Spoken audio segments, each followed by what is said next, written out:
Good evening, Placerville. It is 6 o'clock, October 22nd, 2013, and it is my privilege to call to order the regular City Council meeting of the Placerville City Council. And with that, I'd like to invite you to stand and join us in the Pledge of Allegiance. I pledge allegiance to the flag of the United States of America and to the republic for which it stands, one nation, under God, indivisible, with liberty and justice for all. Well, good evening to our audience here at Town Hall and those folks who are watching from the privacy of their own home. May we have the roll call, please, Mrs. Zito? Councilmember Borelli. Here. Vice Mayor Hagan. Here. Councilmember Patton. Here. Mayor Thomas. Here? Councilmember Wilkins. Here. And I must say, I do like seeing you over here. It's nice to be able to see you. All right. With that, we are on item 3, announcements and presentations to the public. We have a spooktacular good time coming up, don't we, Mr. Ewell? We sure do. Thank you, Madam Mayor. I just wanted to take this opportunity to invite everyone in our community to take part in our wonderful free downtown Placerville Spooktacular. That'll be Thursday, October 31st, right here on Main Street. We close down the street and we have trick-or-treating from 4 to 6 p.m.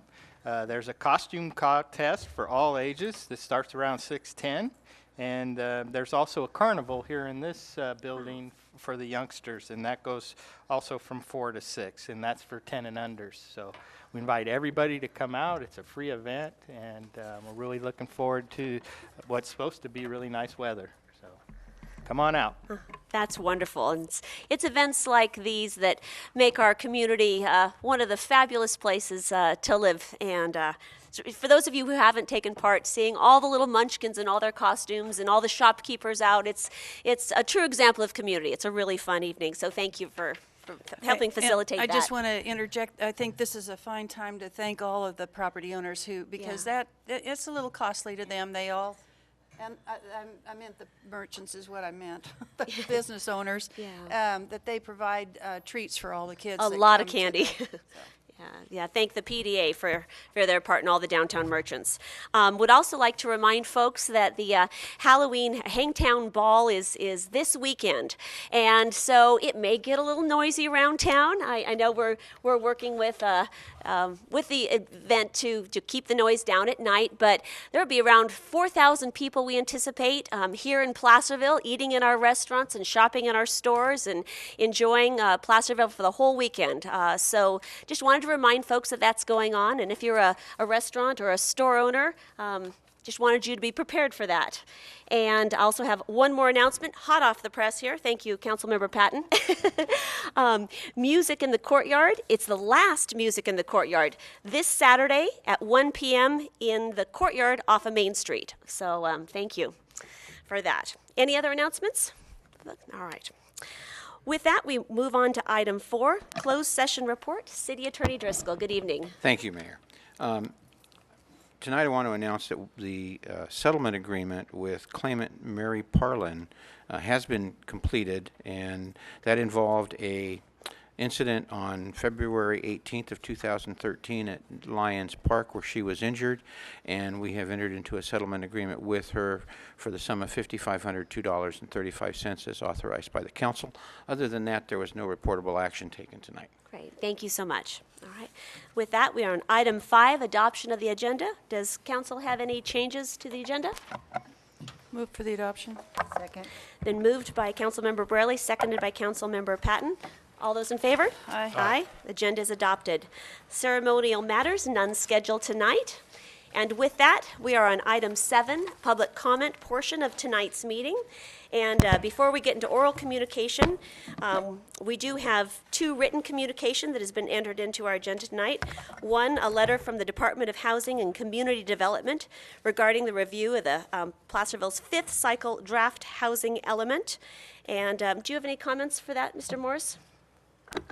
No, not really, unless there's any questions from the council. We will be bringing back a report at your next meeting that we will outline our plan going forward to get this adopted within a reasonable time frame. So not a lot. We just want to make you aware of it. It is a pretty significant issue, but we will be bringing something back to you on your next agenda to report on that. So. Okay, thank you very much. Any questions from council? Okay. And we also had a letter from the State Senator Alex Padilla requesting support for the plastic bag phase out in California. Does council have any comments on that? Okay, great. Just, we received that letter. All right. With that, we move on to the oral communication. This portion of the meeting is reserved for persons wishing to address this council on any matter not on tonight's agenda. And please come forward, state your name for the record, and limit your comments to 3 minutes. Good evening. Kirk Smith, a resident of Placerville. I just wanted you to know about 3 weeks ago, a number of merchants on Main Street, independent of each other, started to discover that they were having problems with their drainage systems, one right after another. And a plumber brought in for one of the merchants determined that the problem wasn't with their plumbing, it was with the city. And so a call was made to the city manager late that Wednesday afternoon, probably normally after the hours of business would have been closed. By the following morning, Thursday morning at 6:30, a crew from the city was there, and the problem was solved before any of the merchants opened up. In my experience, the city staffing on the whole has never been at a finer level, so that's frankly not news, but I thought it's worthy of mentioning. Plus, I've been in, I admit, larger communities, so it's hard not to draw comparisons. And I've been in cities where you can have a pothole in front and wait 6 months to a year, and it's lucky to get something. So to have a sewer pipe cleaned up within a few hours, in essence, of city time is pretty amazing. Thank you.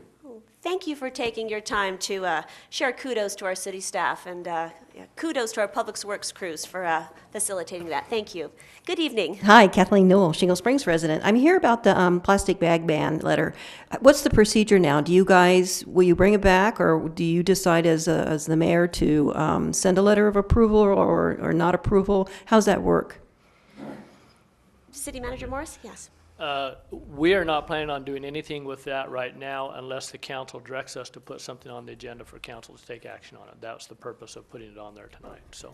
So I think we received that letter, and at the end of our meeting, when any council members, when we get to council reports, if any council member wishes to bring it back for action, we can do it at that point. But at this point, we're just receiving that communication. Thank you very much. Thank you, Kathleen.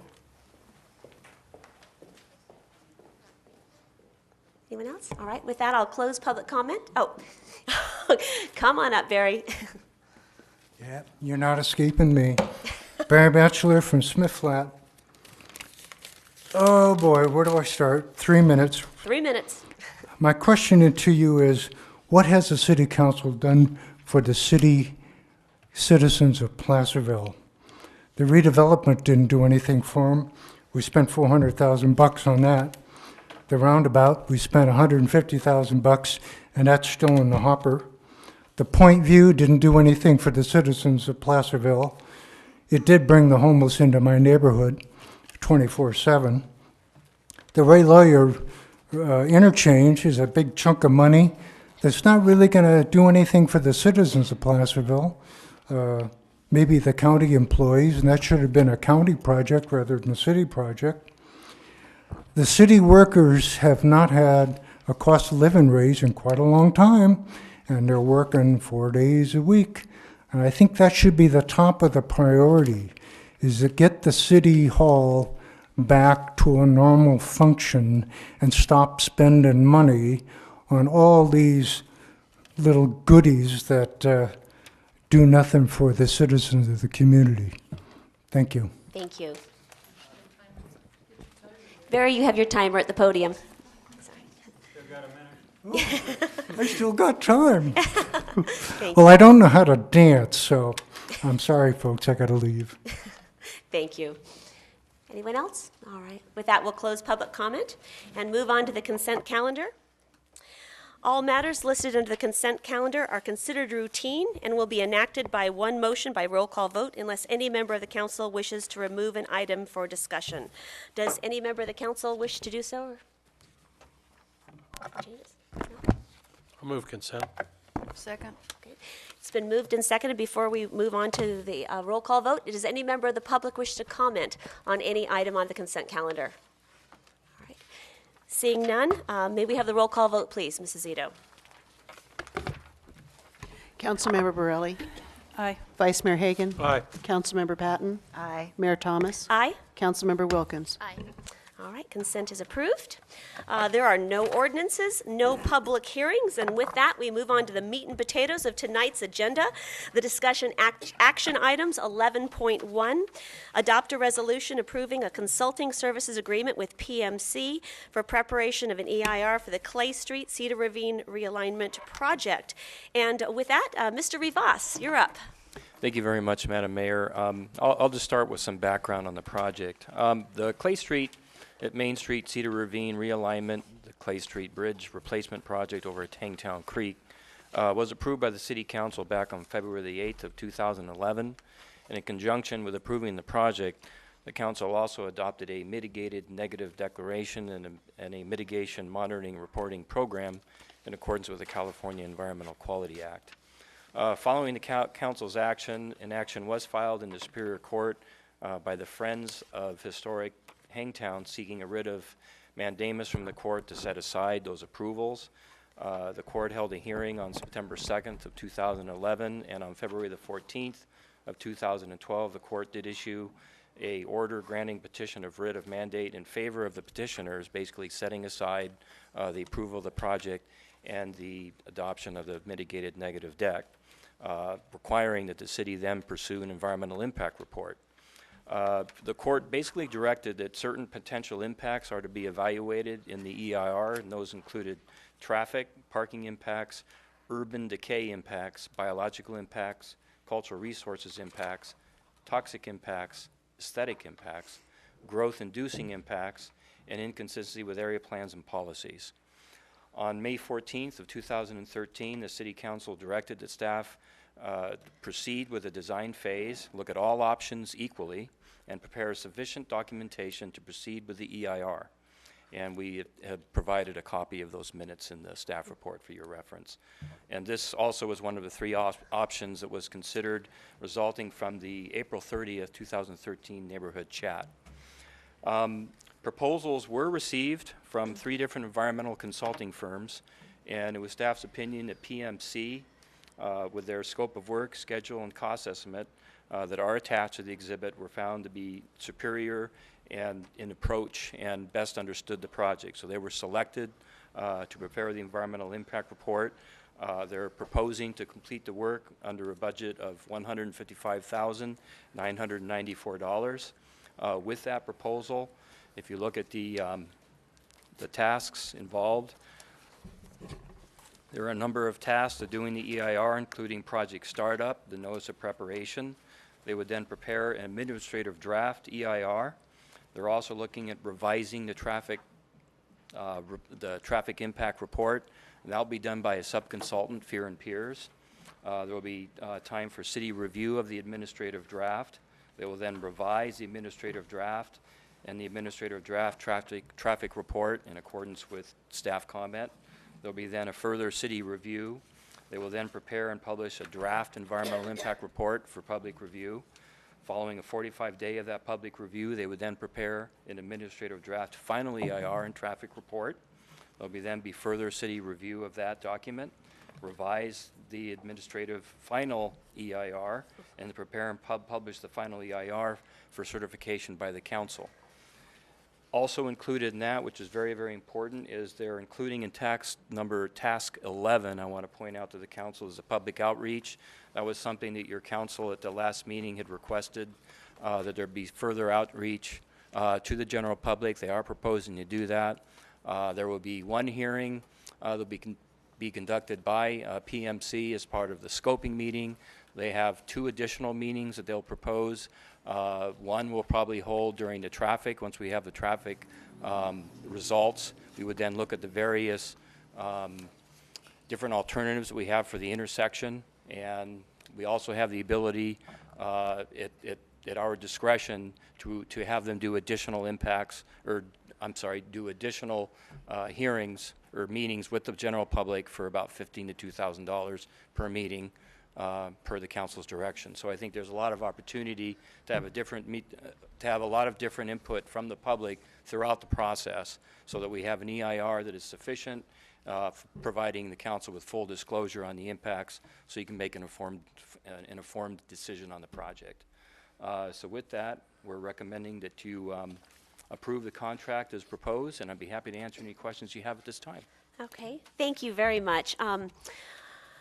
I think I'm going to go first, and I'd like to frame the conversation for tonight's discussion. And piggybacking on what Mr. Rivas had to say, there are 2 points that I think we need to clearly recognize. In thinking about proceeding with improvements to this intersection, I understand that we need more concrete data to make an informed decision. I know this is a contentious issue, and moving forward, our decision will not be what we personally like or how we feel about this intersection. Our decision will be based on what is right for the whole community given the information provided. Therefore, we need some more data. We will need to know what the impacts are on Pacific Street in Bedford with all the traffic control options. And we will need a more detailed plan for parking that came out of that last go-around. So all this quantitative information will be a part of the EIR. And second, we clearly recognize that we were mandated by the court to proceed with an EIR before we approve a project at this intersection. And the action before us tonight is asking this council to follow through on that court order. That said, I personally believe we will need to make an adjustment to this resolution. As you said, on May 14th, this council directed staff to, and I quote, proceed with a design phase, looking at all options equally and prepare sufficient documentation to proceed with an EIR. As it stands in the staff report, to me, the recommendation tonight does not seem to satisfy this action. So I'd like to clarify that in a resolution as we move forward. Because in thinking about design workshops, it's important to wrap the design phase inside the EIR process. I know the last time we met on May 14th, we had authorized staff to proceed with the design workshop. But I think that a staff has highlighted that is what we will be doing in this EIR process. I just like to clarify that in the resolution. This way, community feedback is an integral part of the process.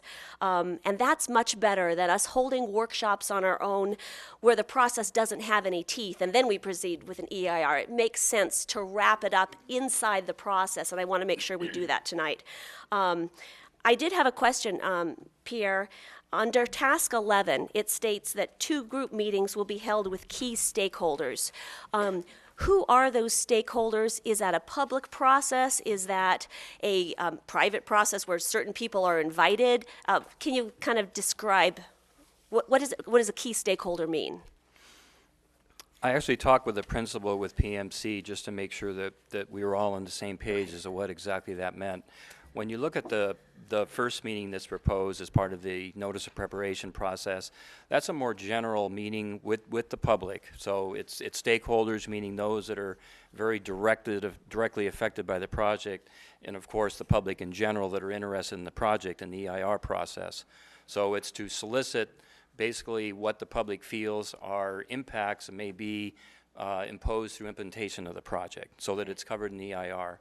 With respect to those focused workshops, then basically that's looking at, or what we mean by stakeholders is, for example, one of the stakeholders would be those businesses that are directly affected by the project, by construction. And so the whole idea was that the consultant and we'll be able to facilitate their concerns so that those issues then are directly addressed and then addressed in the scoping, addressed in the EIR in terms of mitigating those impacts. So it's during the process. So in other words, probably some of those, or at least one of those, we foresee taking place after the conclusion of Fear and Peers doing the traffic update, because then we're going to know what the impacts are from a traffic standpoint of all the different alternatives, and then we'll look at identifying what exactly, how we can further mitigate those impacts from the different alternatives. By having that concrete data, we'll be able to have a very meaningful discussion on what all the options mean to the business owners and to the community based on that data. Exactly, and I don't know if I'm explaining very well, but it's very, very focused on very specific issues as opposed to, well, this is the EIR process, And right now, we're just trying to get general comments on what needs to be included in the EIR. This is the chance to look at very focused issues. Okay, so how do you see council's action from May 14th of proceeding with the design phase? How do you see that being implemented within the EIR process? I'm not I mean, exactly sure what you mean. We directed staff on May 14th to proceed with the design phase, looking at all options equally and prepare sufficient documentation to proceed with an EIR. Do you see, perhaps, Mr. Morris, do you have Yeah, an let answer me, to that? let me see if I can help with that. Because I think I was one that, based on comments from the public, said, let's look at doing these Right. design workshops. We can't do the design workshop, we can't design the project until we know what the project is. Okay.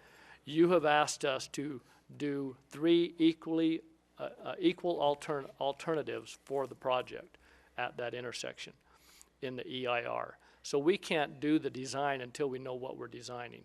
Now, there are some components in there that no matter what the project is at the intersection will be the same, and we can do some design. For example, what happens to the parking and the farmer's market, assuming that we go with a project that realigns Clay Street to meet up with Cedar Ravine. That's something that will happen, you know, no matter what happens at the intersection if we decide to realign. So we can look at those components of how we would design the farmer's market, how we would design the new parking lot where additional parking would be, and et cetera. So those are components that we can do during this process, and that's why if we think we need additional meetings to address things like that, design meetings, we're open to doing that. And as Pierre mentioned, we can do additional meetings to answer that question. But the answer kind of is, you know, we can look at different designs and things, but we can't design the project until we know what the project is. And we won't know that until the EIR is finished and has identified the three alternatives, and the council directs us, this is what we want you to design. Okay, all right, well, thank you for clarifying that. That's all the questions I have for now. Vice Mayor Hagan? I don't have any questions this time. Okay. Councilmember Wilkins? I don't have any questions. Councilmember Borelli? Nor do I. Councilmember Patton? Nor do I. All right. With that, we will open it up for public comment. Please come forward, state your name for the record, and limit your comments to 3 minutes. Hello, Good evening. I'm Phil Berry. I think that you've got the cart before the horse.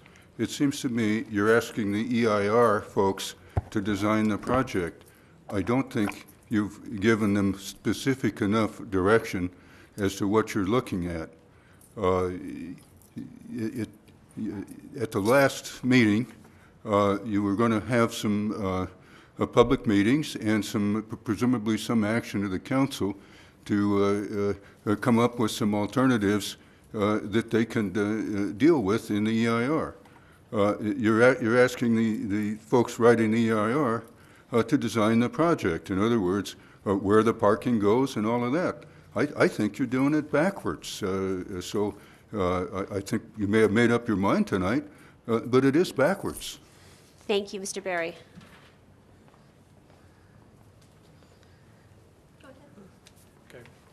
Kirk Smith, I agree with Mr. Berry about putting the cart before the horse, and I agree with you, Mayor, about the need to get information, to separate your personal views and get facts. And that's why I think that in the past there may have been some errors in judgments, like putting the city hall up for sale without realizing that that was an extraordinarily hated gesture in the city, or going after the historic Hangman Street building without knowing that the public doesn't like that gesture. I agree with Mr. Berry that the prudent thing would be that you come up with a design first, or at least limit it, and then you could be able to spend that $155,000 more wisely, because it would be used for the purpose you described and not merely to get one of the threshold requirements of being able to push whatever some people might on a personal level want. So as a public service, I thought I would recommend a referendum, because then you'd get the chance. Now, some of you have used polling services for elections and things of that kind, but the other part of the democratic process would be a referendum where you put it on the ballot. And as a public service, my phone number is 530-503-7400. The post office box is 654 Placerville.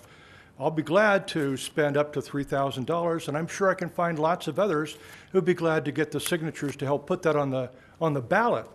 And that way, you'll be fully informed, because I'm not sure that the council quite gets the message, because they look around at the usual cast of characters and they get the idea that this is just the only people that care about it. But I can tell you that the anger over the turnabout, and then it also gives you a chance, the public, to learn things like, well, what are the names of the developers who have projects now that would be advanced by having Clay Street widened? What would be the position of Marshall Hospital that has a lot of property just up the street, as well as certainly the main campus? Do they have a position on the turnabout? We would, through the electoral process, have a chance to debate those kinds of things and maybe come up with, if there's a need, for some preliminary plans first. But I think the referendum would be a great thing, unless some of you want to have a polling process to find out how incredibly hated this is. You know, there are people that still want to have a recall over the selling of the city hall. Imagine, with so many people who care about the history of this town, who told you that in the town hall meeting you wisely initiated. They said that history of this city, this special place on earth, is the biggest thing that they had, that was why they valued this community. And the second thing when it came, and the first thing when it came to what are the highest priority, was historic preservation. So destroying the landscape of this city that's been around for so long, I think you'd find was far beyond whatever shows up for a meeting. And that's why the referendum sounds like a great idea, so you could get the facts that you wisely, seek. Thank you. Thank you, Mr. Smith. Kathleen Newell, Shingle Springs resident. I'd just like to say that I concur with Mr. Berry and Mr. Smith's sentiments, and that you are putting the cart before the horse, and that we need to know what the project is going to be before you do an EIR. The other thing is, as you mentioned, that the workshops would only include the business owners around the project site. I think that's a bad idea. I think everybody needs to be included in all the workshops. Everybody uses that street. We're all going to be affected. And that's all. I'd ask that you vote no tonight to approve this funding. $155,000 doesn't seem like enough to cover an EIR. I'm thinking they're going to come back and hit you with some more money. And then I think at the end, you're going to have to do another one, because someone's going to challenge you on the fact that it wasn't done for the site-specific project. All right, thank you. Thank you, Kathleen. Good evening. Good evening. I'm Earl Washburn. I'm a 36-year resident of Placerville, and I'm affected by this item because I use the Clay Street Bridge every week, both as a pedestrian and as a driver. I attended the open meeting that you had, and I heard a lot of the anger that was alluded to by Mr. Smith, and I think much of it is misplaced. I stand here tonight to urge the City Council to vote yes on this item and move ahead. Essentially, the people who opposed this project went to court and got the court to say that you needed an EIR, and now they're up here opposing the EIR. Let us go ahead and get the EIR. Let the EIR look at all the various options that are available to us. Let's have the open meeting, as Pierre most clearly announced, and let us have the facts in front of us, and then the city will be able to make a decision that makes sense. On a personal note, I grew up with a roundabout in Stockton that worked great. I think the roundabout would be a wonderful idea, and I support that. But in any event, let us get all the facts on the various options, and then we would be in a position to make a best decision. So I urge you to vote yes on this item. Thank you very much. Thank you, Dr. Washburn.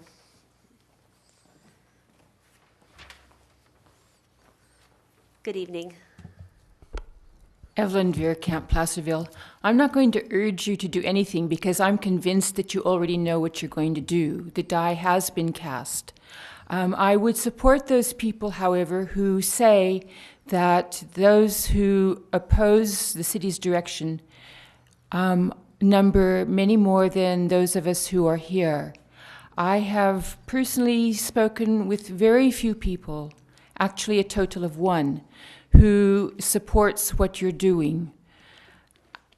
In April at the neighborhood chat, a question was asked and never answered, and that was, what is the problem you're trying to address? There was not an answer then, and there's not an answer now. We've heard things like, well, it'll improve air quality because the roundabout will speed up traffic. I would counter that it might speed up traffic to get to the Bedford intersection where they'll wait a great deal longer. I don't believe that that's a legitimate reason, because as many times as I've used that, what I would call an existing roundabout, I never have a problem. I've occasionally, like maybe once or twice or 3 times, or let me just really give you the benefit of the doubt and say a dozen times, although I'm lying, but a dozen times I've seen what I might call minor congestion there. By minor congestion, I mean people who might have had to wait, say, a half a minute. But I have waited at major intersections a much longer time than that, and I've certainly waited at the Bedford intersection much longer than that. So I discount that as a valid reason for proceeding. I've also heard that the Clay Street Bridge is inadequate. I would ask, inadequate for what? Is there a developer who's needing his property to get on with the job, and in order to do that, he needs a bigger bridge? I don't know. What I do know is that I don't know anybody who's been able to answer the question, why are we going ahead with this? As I say, you were asked that on April 30th, and you did not answer. There actually were 4 alternatives that we were left with after April 30th, and one was to do nothing. That alternative has dropped off the agenda. So we're now going ahead with 3 alternatives, all of which include doing something, for which reason we do not know. Beyond that, the only thing that I would like to ask is, and I think this has been somewhat addressed already, and that is about the public workshops. From the notes that we had in the agenda packet, it seems to be that nobody quite knows when those will be fit in. But I would like to know how many public workshops there will be, and if they will even matter. If it will be a chance for the public to make an input into the process, or if it's simply fulfilling a requirement that you speak to us and get us out of your hair, so to speak. Finally, I think the only other question I have is, and that's something which is not in any of these printed notes, will eminent domain ever arise in this situation? Will you need to take any property in order to, for example, complete the roundabout to make it large enough? Because I'm assuming a roundabout will go ahead. To do the Clay Street Bridge, will you need to take any property? Will there be any threat of eminent domain to anybody? Let's get that answered right now. First of all, and it'll be a great deal easier because there's a bill before the Senate in California to make eminent domain easier for you.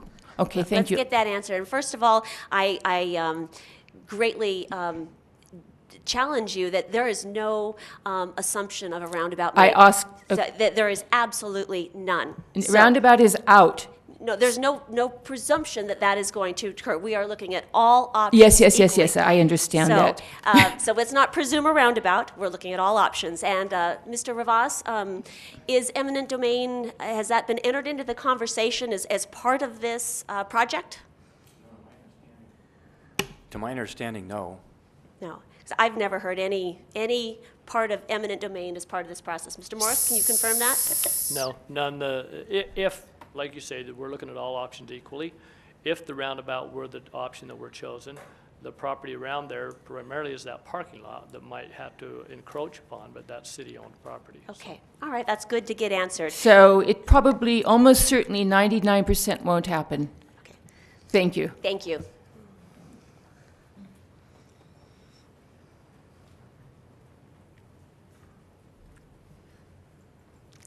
No problem. Take your time. Good evening. Hi, Fran Duchamp. I have one question. As a double art major who spent 8 years of their life, designing or studying history, can you please explain to me why you cannot design something? Where it was said, we can't design something till we know what it is. You basically know the options. Is that correct? We're looking at 4 different types of traffic Okay, controls. and so that's my question is somebody, sir, you had said, we can't design it. Why? Would you like to answer that? Thank you, Mayor. What I'm saying is, we want to design the final option, the final design. Yes. We have 4 things to design. We don't want to design all 4 of them because it's very expensive to do Well, that even if you, design. and I'm sorry for interrupting, but even if you did a light sketch of each one, it's not where you can't do it, is that correct? We have the light sketches already. Okay, But but you we're had, talking about is additional detail that will require a lot more work to get into the specifics of what each of those you're designs working will off a take. computer program? We've been years on this process, and we do have sketches, we do have renderings. We're taking this, the final step to really understand all the data and how traffic plays with each of these models. So it's not just a matter of what's a sidewalk going to look like with these different models. No, I totally understand. Right. I did a lot of the history in Europe, Sure. and so that's why I'm asking. Also, I've lived in Mexico, and I've seen roundabouts, and this is a very small space, and I don't think it'll work. And like you said, maybe that's not even an option. Also, I worked at the school up here, and I've never hit traffic, and you've got to think that I came when all the parents came, and you would think if there was going to be any kind of traffic, it would be there. But that kind of struck me odd, is that you couldn't design something. Sure you could. So, thank you. All right, thank you, Fran. Any other public comment? Good evening again. Yeah, it's just me again. Barry Batchelor from Smith Flat. I would suggest if you people want to take the egg off your face, that you put these 4 options on a ballot. I spent many a Saturday up at the Cosmic, and after all that time, I only had 2 people, and now maybe 3 that are for a roundabout. I object to being pointed to like that. Address them. Please reserve your comments toward this council, Mr. Objection Batchelor. accepted. It is not a popular thing, and I think if you put it on the ballot, you're going to find that out. If you put 4 options up there, do this, do this, do this, do nothing, you'll be surprised what you're going to come up with. And that egg on your face might just kind of disappear, because it's getting hard-boiled now, kids. Thank you.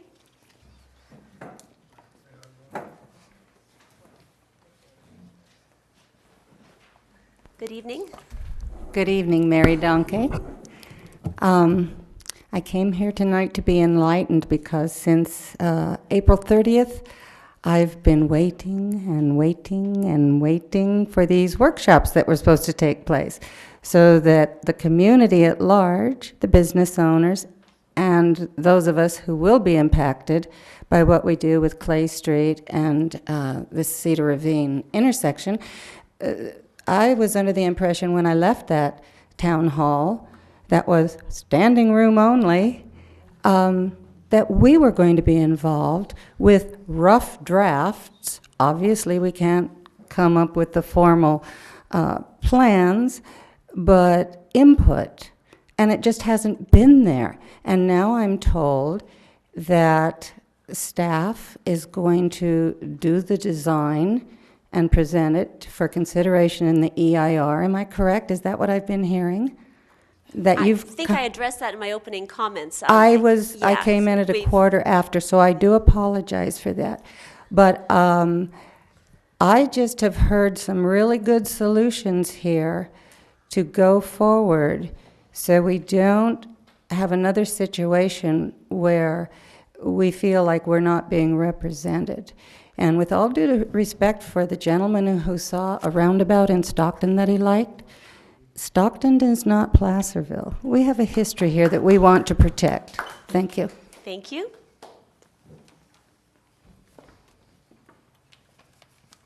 Good evening. Good evening, Council, Mayor Thomas. I'm here to speak a moment for citizens of past procedures.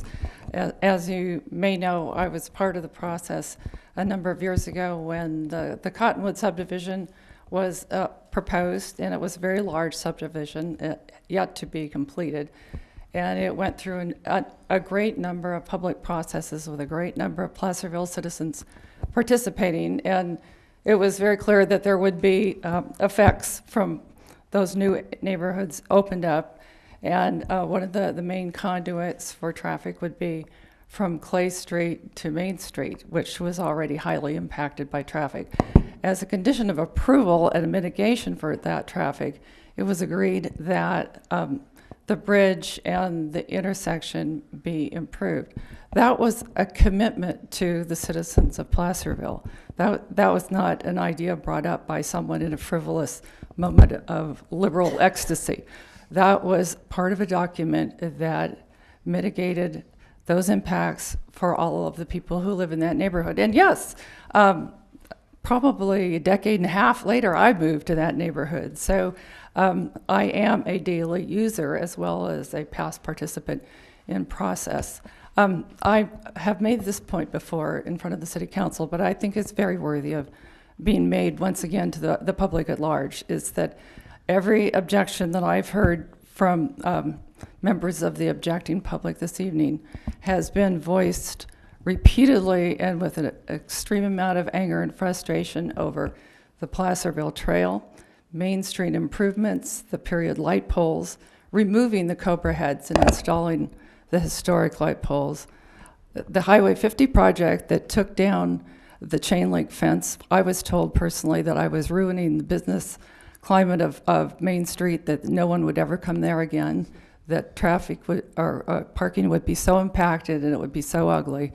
The station at Mosquito Road, there's countless numbers of what Placerville residents feel are positive amenities to the town that they love, that have gone through the process that you're slugging your way through at the moment. But a decision was made to improve the city, to make it look better and work better. And I hope you do that, because what I'm hearing from the audience is not advocating that. But I think the rest of us who use those areas daily would appreciate those improvements that were voted for and they had trust that you would do a number of years ago. Thank you.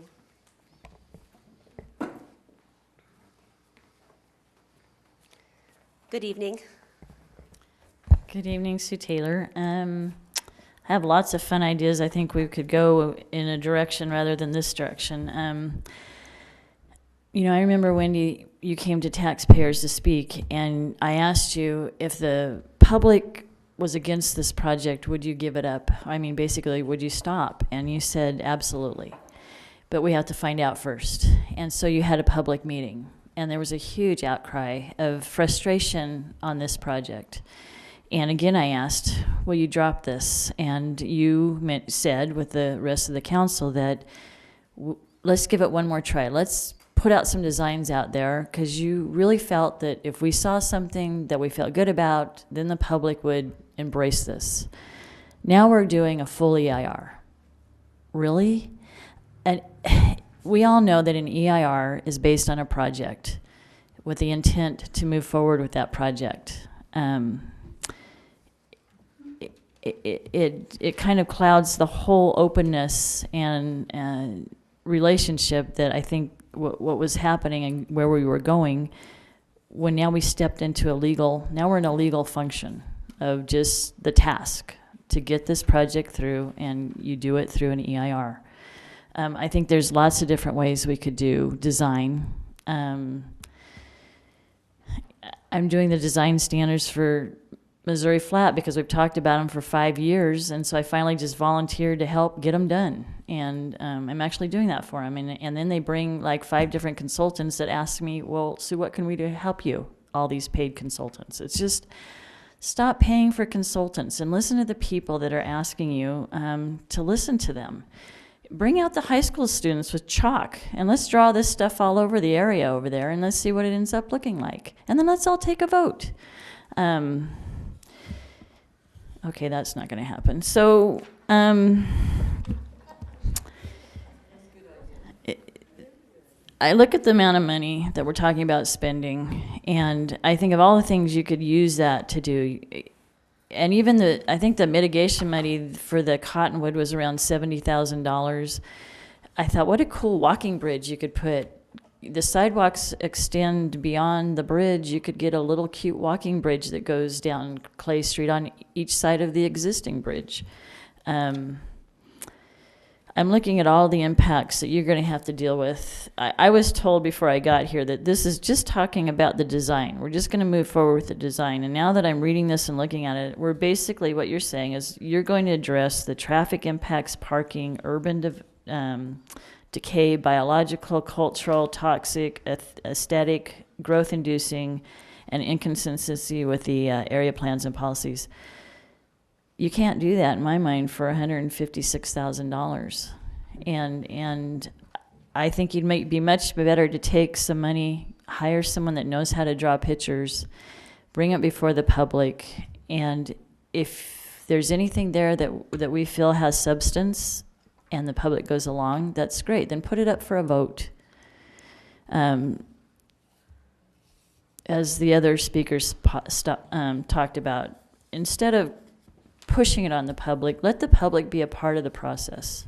So thank you for your time. Thank you, Sue.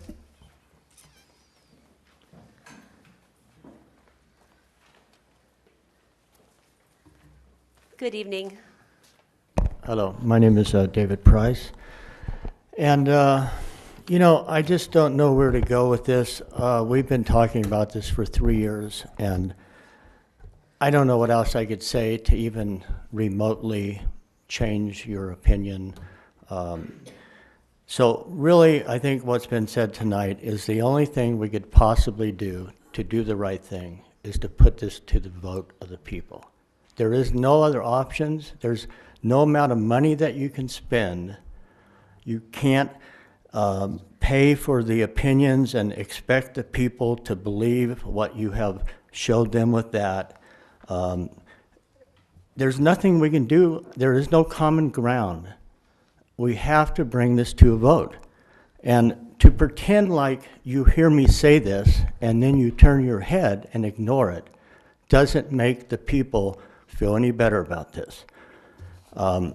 It either will be brought to a vote by the city council, or the people will bring a referendum petition or an ordinance initiative petition to the people ourselves.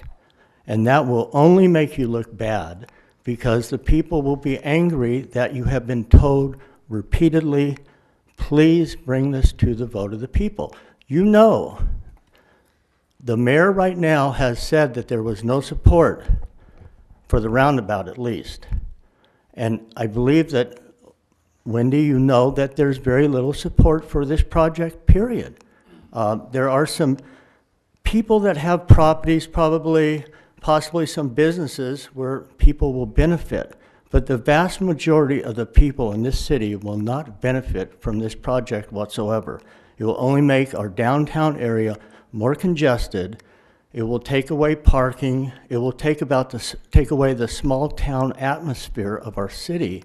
And we have basically done everything other than come up and beg on our knees to the city council to listen to us. We've had this place overflowing with people saying we don't want the project at all. Now, we've compromised, which is what we want. We want to work with the city, and we would love to have some little bridges for pedestrians to walk through. We'd like to have the bridge, if it's unsafe without railings, we'd like to have railings put on. We'd like to have the street lowered and repaved.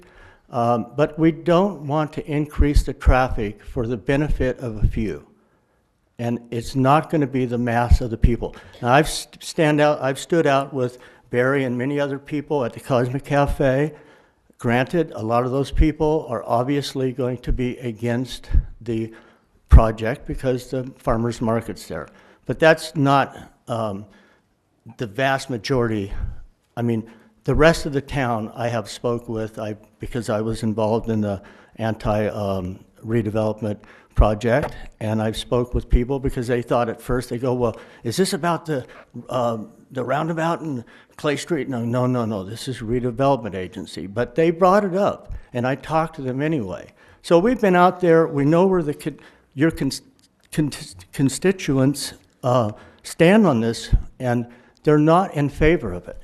So rather than waste another $150,000 you've already spent, I don't know, $300,000, $400,000, $500,000, just bring this to a vote.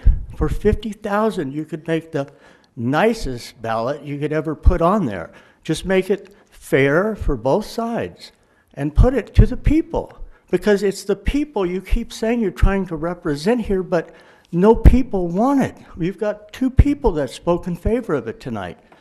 And, you know, I could go on and on. You know where I stand personally.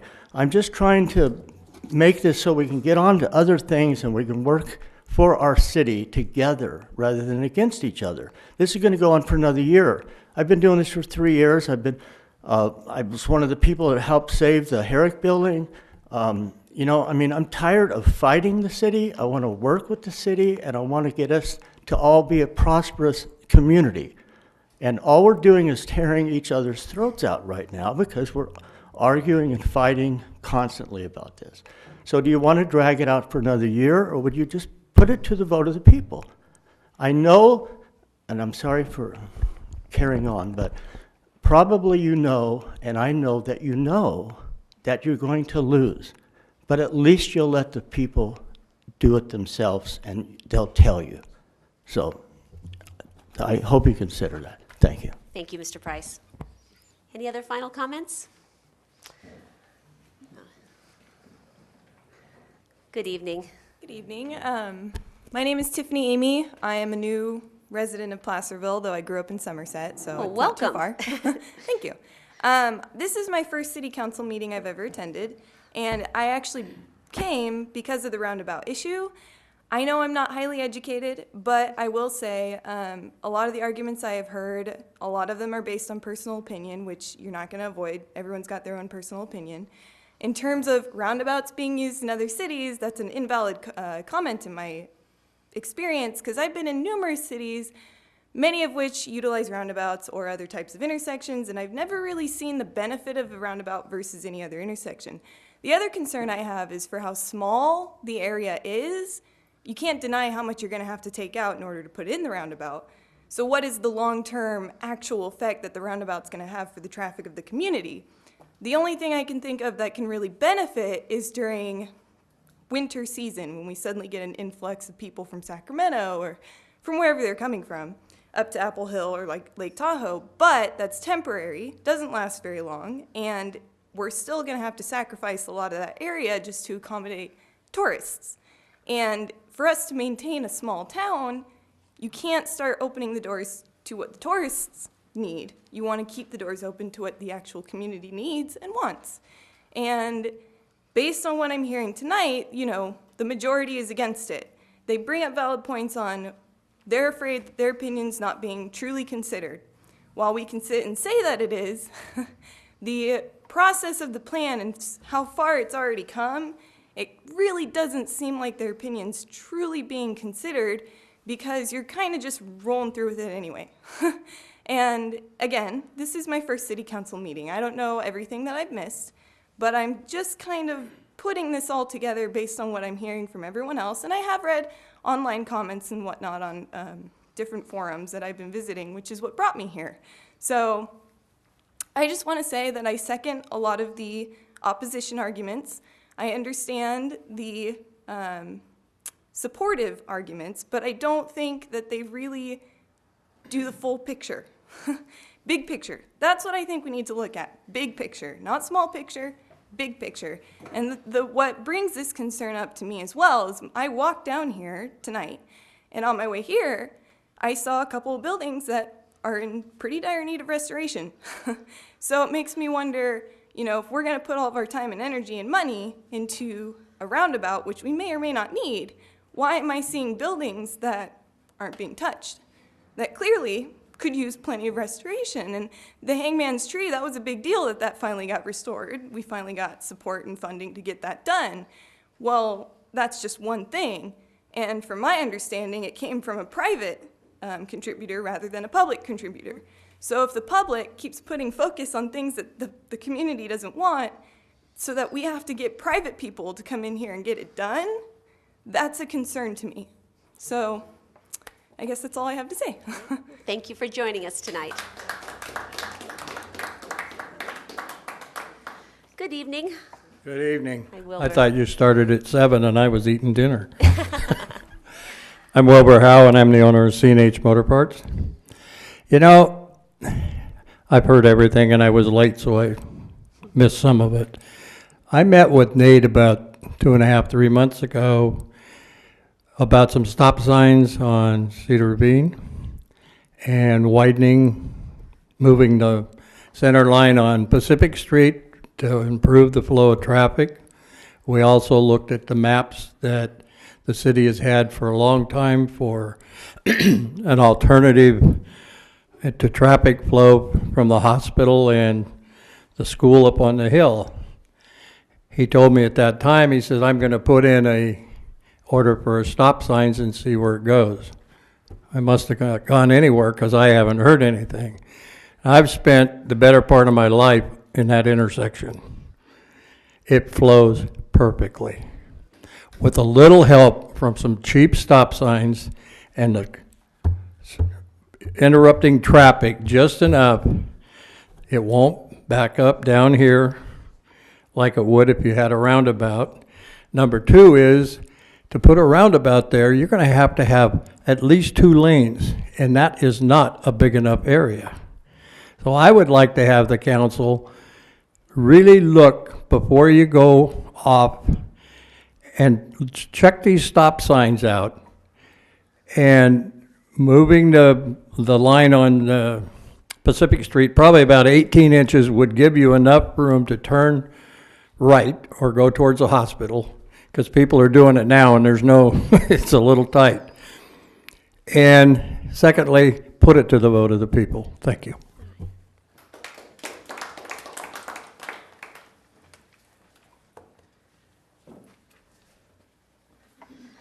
Good evening. Good evening. Sue Rodman, also a Placerville resident, who uses this intersection a lot. We're using federal highway funds, is my understanding. And my understanding is that if we are using federal funds, we must do NEPA as well as CEQA. We can't just do CEQA. And NEPA requires a no-action alternative that has equal analysis to the other alternatives. And it requires site-specific analysis. In other words, you must have real alternatives. And you can't have just straw man alternatives that you say, oh, these don't really matter, so we're not going to give them full analysis. Another thing that I think you're going to need to do if you're going to move forward with this is you need some hydrology. You need a really good hydrology study that needs a complete evaluation of the bridges and creeks and the coverings, such as Midtown Mall parking, over that Hangtown Creek all the way from Mosquito Road to Bedford. Because as I look at those, they do not appear to meet the 100-year storm event any better than the Clay Street Bridge. So why is only Clay Street under consideration here? Because that's what you put in for a project. Okay, so why would we put this in for a project? Who has property they want to develop that Clay Street would serve? I know Dave Machado has 14 acres above Cottonwood that he would like to develop. And who else would benefit? And when we get to CEQA and we're looking at growth-inducing impacts, that certainly would be a growth-inducing impact. Clay Street has already been vastly improved. There's a brand new street coming out of Cottonwood that connects into Mosquito Road. No one has answered me as to, okay, isn't that the Clay Street? It actually says Clay Street and comes right down by the new bus station where we did our community cleanup. So that was a good opportunity for anybody on the city council to have taken a look at the new Clay Street that comes out right there. Isn't that the Clay Street that was promised for Cottonwood? I still think the court order only requires an EIE if the project is still an option. And I think this still seems like a solution in search of a problem. And I think you do need to put this one to a vote. Otherwise, this has the potential to really divide this little city.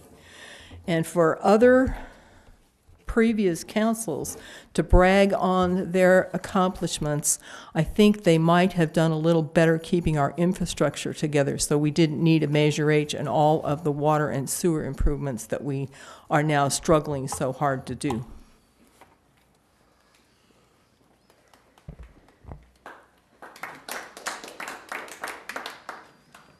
Good evening. Good evening. Michael Drobish, Placerville citizen. First of all, a project should be designed sufficiently enough that adequate analysis can be fully performed so that we don't find ourselves having an invalid EIR. And just a reminder to the public that while public comment is nice, it is written comments submitted to the city clerk that contain actual weight. Are there representatives of Fear and Peers or PMC here? No. Just looking at their proposal, it looks like they're going to analyze Bedford and 50 traffic flow. And I'm just thinking about the recent changes of the signalization where it does seem to flow better for the highway. It means that the local cross streets are now taking on a little more backup. So it did look like on page 5 they were going to analyze that. And you do realize that that's just for this Apple Hill season? Yes. Yeah, okay.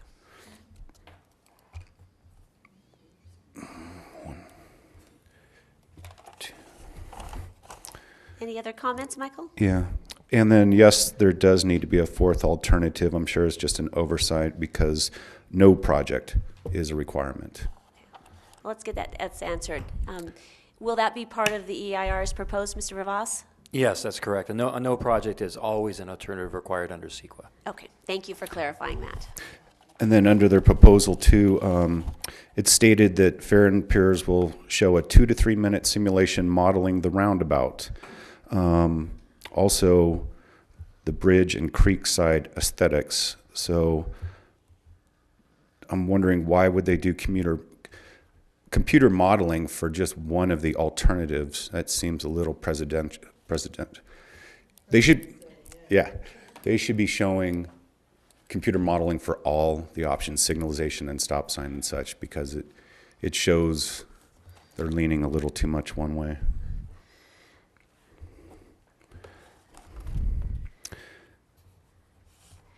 Actually, I had a question for PMC because per the court order, it says to set aside and void any and all approvals and findings, and maybe staff could answer this. Would adopted traffic studies and other studies of the previous project be considered findings? Were they approved under findings? Ask all your questions and we can get them answered, Michael. Yes. And then 6, does PMC have past experience with roundabouts and EIRs? Because I'm concerned that if somebody's going to do this, they need to have enough experience so that they don't do an inadequate EIR. Okay. City gets sued and we lose a lot of money again. Okay. Are those all your questions? Just final, correct me if I'm wrong, this item could be tabled to a future date, then hold a public meeting focused on design options with full community input, as was mentioned at the community chat, and just informal designs from the public. Okay. Thanks. Right. Let's get those questions answered. So how did the previous standings on the EIR relate to this current process? Well, basically, the court just said that your previous approvals of the project, because you have to approve the environmental document before you approve the project. So the court basically said that the mitigated negative deck was invalid and that an EIR had to be prepared in order to consider the project. So therefore, the project approvals are set aside until you satisfy the CEQA requirement of preparing a adequate EIR. Okay. And then does PMC have past experience with roundabouts and EIRs? You know, I don't know if they have past experience with roundabouts. I know Fear and Piers does. Their sub-consultant that's doing all the traffic studies. But PMC does have extensive background in doing and preparing environmental impact reports. All right. Thank you for clarifying that. All right. Any other public comment before I close it? All right. With that point, we'll close public comment and bring it back to the council for discussion and action. Let's start with you, Vice Mayor Hagan. Several comments. One, my number one is that I hear is from everybody in the public over the 9 years I've been on this council is that we need to do road repairs. We have, in this particular case, gone after funding before I came on this council, and I would imagine when the Clay Street projects were being built, so sometime probably 15 to 17 years ago when they started doing those projects on Clay Street was the connection between Mosquito Road and Main Street. Clay Street existed partway through. They continued it. And so one of the requirements of that by the Planning Commission and the public and all the hearings was that we fix the bridge or at least make the road wide enough so that 2 cars can get past there. And I think it was during the investigations of that that they found out there was federal highway funding available to fix the bridge. That said, so that's a requirement of the developer. Those funds were set aside. Those funds are still part of that. And when you qualify for federal highway bridge repairs, somewhere between 10 and 15% is the city's share of that. So we have approximately $4.5 million or $5 million or $3 million of funding that's federal funding on this that is for bridge repair. That includes 200 feet on each side. So it also allows us to address the issue of Clay and Main Street intersection because it's within that area. So even if we leave the current alignment alone, which is one of the options that we're studying, the alignment then has to be addressed for traffic. My understanding is that one of the reasons we have traffic impact mitigation fees is because of traffic flow, and traffic interchanges, intersections are rated based upon a number of, like you get when you go to school. That one currently or in the near future, very near future, is rated at F, level F. So that means, one, you can't do anything beyond there, and we still have this direction of our former city council, the legislative body, to fix that bridge and widen that area to at least 2 lanes. Again, the requirements today are substantially different than they were back in the 90s, early 90s when that was approved. 2 lanes is not adequate. You have to include, or it should include, bike and pedestrian travel in that area. So whether we put sidewalks or we put a pedestrian walkway separate from the bridge next to it and into that parking lot, that's the idea.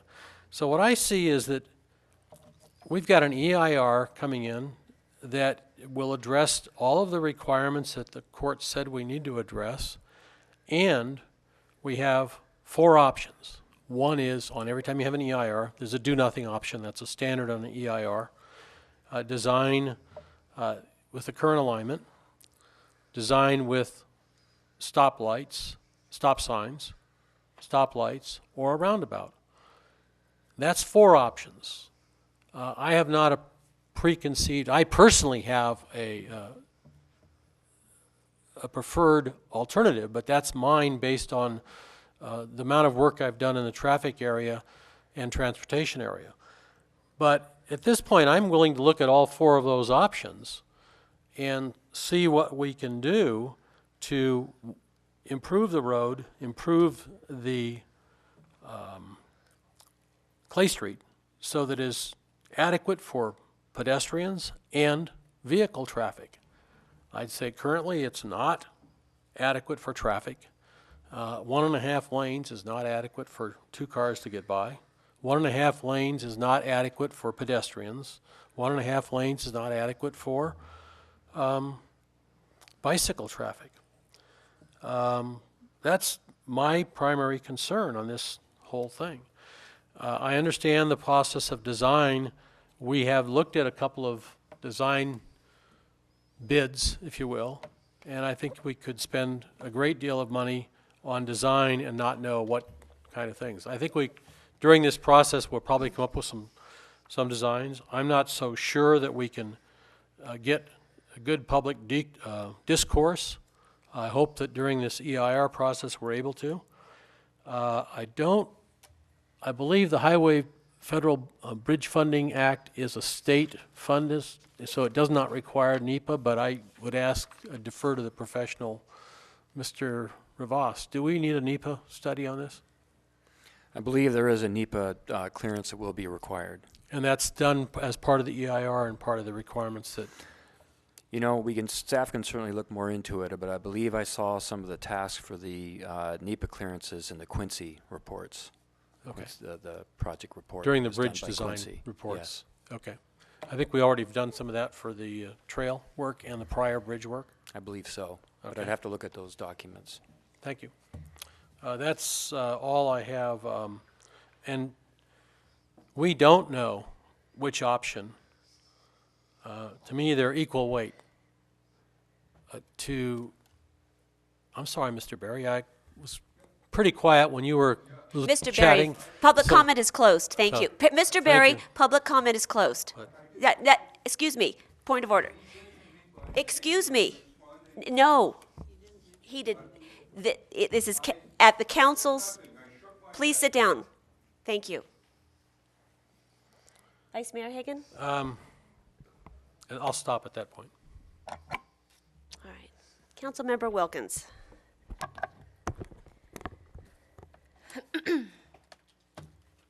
My concern I had was that it looks like in this, the roundabout is preferred. Task number 10, we get this high-tech visual simulation of the roundabout, but we don't have it for the other options. So my fear is that we're going to have roundabout salesmen like Patrick McGreedy come with his awkward videos and trying to show them to the public to show how wonderful these roundabouts work everywhere else. And so back in May, we were asked if we would like to proceed with an EIR that included a roundabout, and I said no, and nothing has changed. And it feels, I'm sorry, but it feels like the roundabout is getting crammed down the public's throat, and I'm not going to be a part of it. Thank you. Councilmember Borelli. Well, I have to totally disagree with my council member Wilkins. I don't think I'm trying to push anything down anyone's throat. I think that this, what's being proposed tonight, is a fair way to give us all the options, and especially to have them drawn by professionals. We're going to be able to see once and for all the impacts, what they are, how many, or whatever. And I just think that this, I really feel as though that's a fair way. We've heard several people say they want to put this to the vote of the public. Well, if we don't have adequate plans to show them, to show the public what we're really going after, what's the vote? I don't know what we're voting for if we can't. I mean, we don't even know. It hasn't been presented to us. So I just don't go along with the vote issue right now. I'm also really, really sick of being accused of having my reason for doing this is to benefit some developer.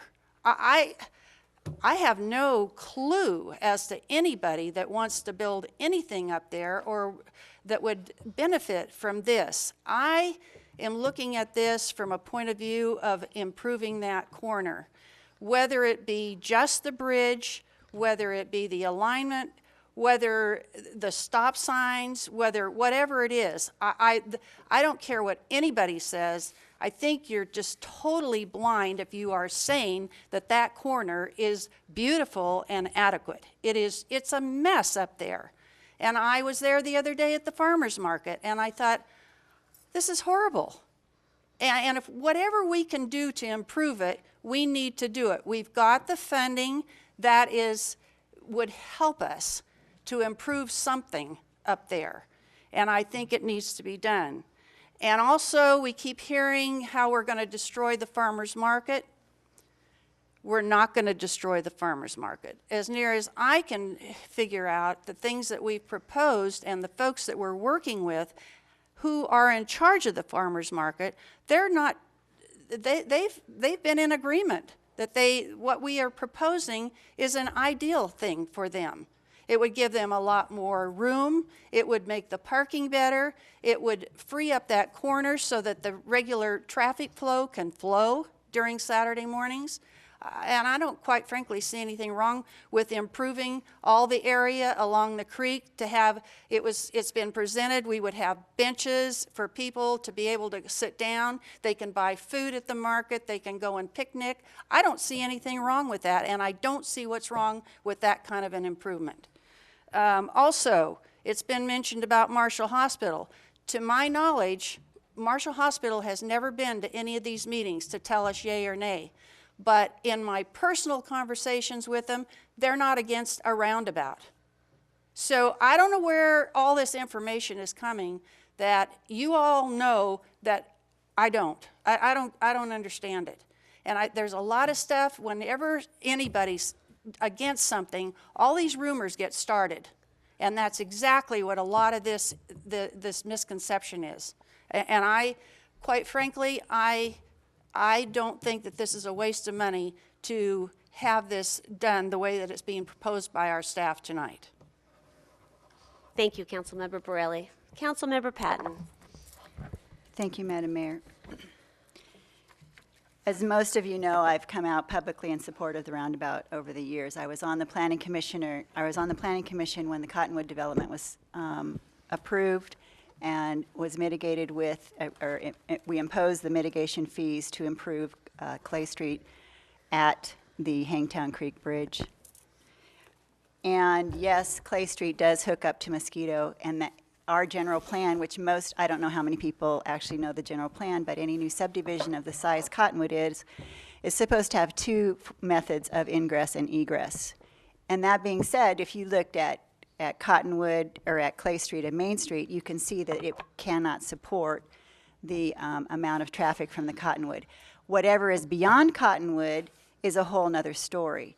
And the insinuation that this project is doing something for the benefit of someone beyond is actually just an insult to not only this group that's here today, but the group that was here 20 years ago when this came to the commission and subsequently to the council. Today, obviously, we are at a junction where there is opposition based on, I have to agree with Councilmember Borelli, with innuendo and not really based on facts.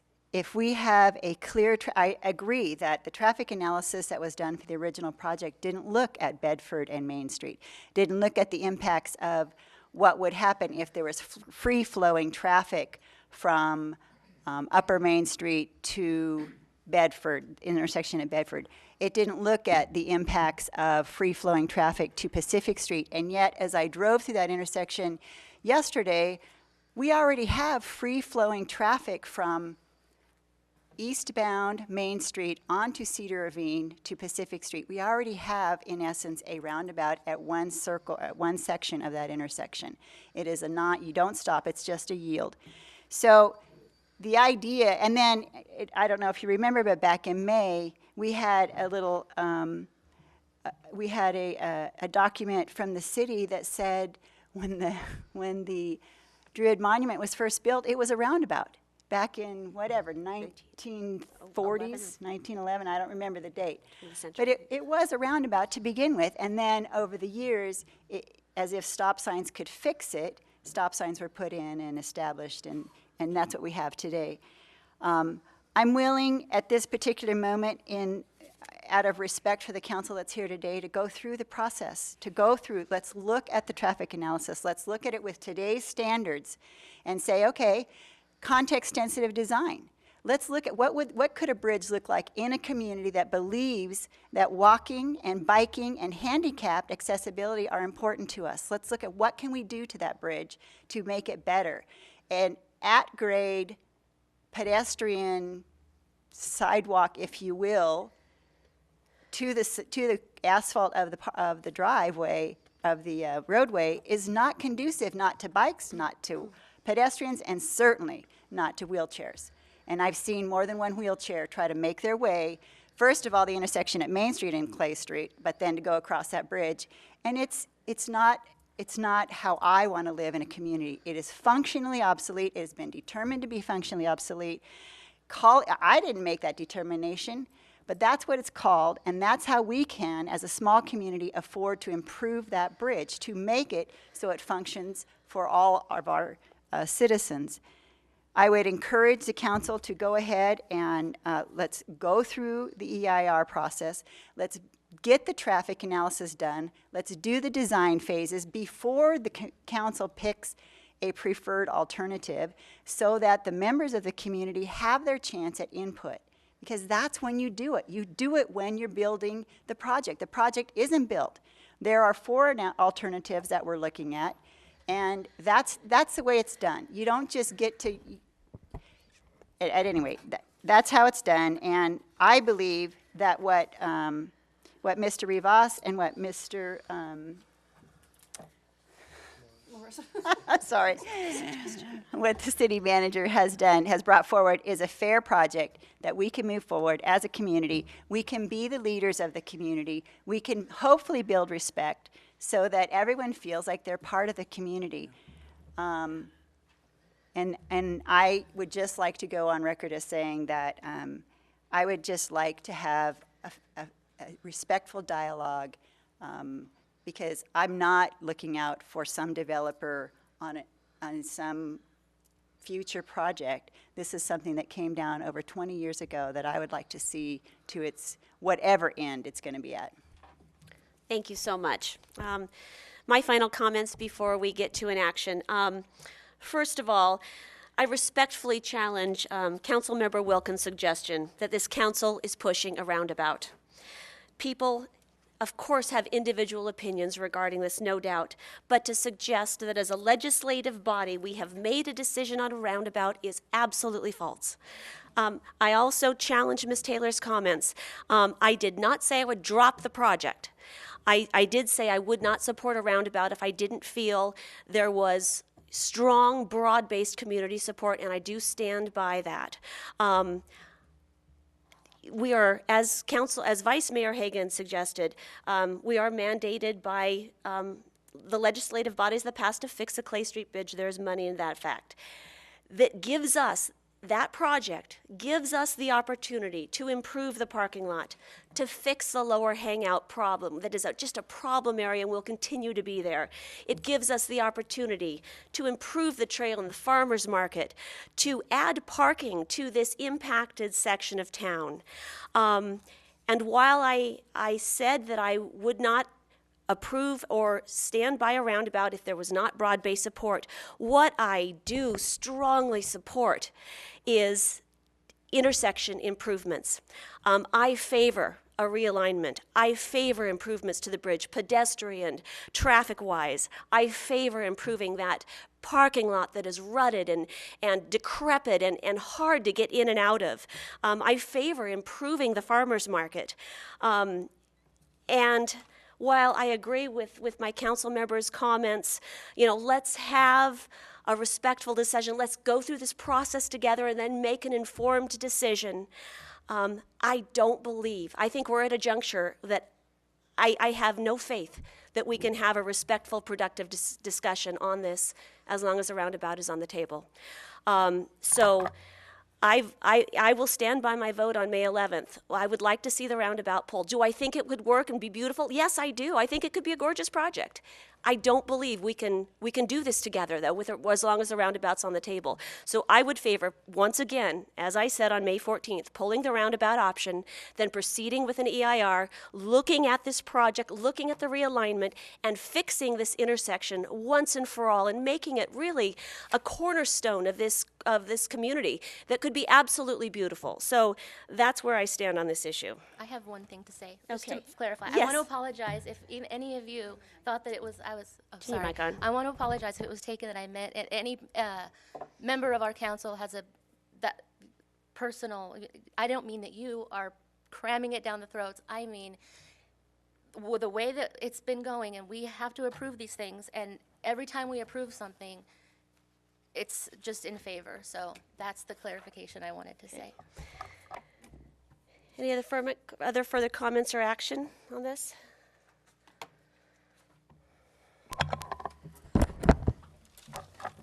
I'll move that we adopt the resolution as outlined by staff report and direct the staff to prepare the design workshops in conjunction with the EIR at appropriate times as the information becomes available. Second. It's been moved by Vice Mayor Hagan and seconded by Council Member Patton.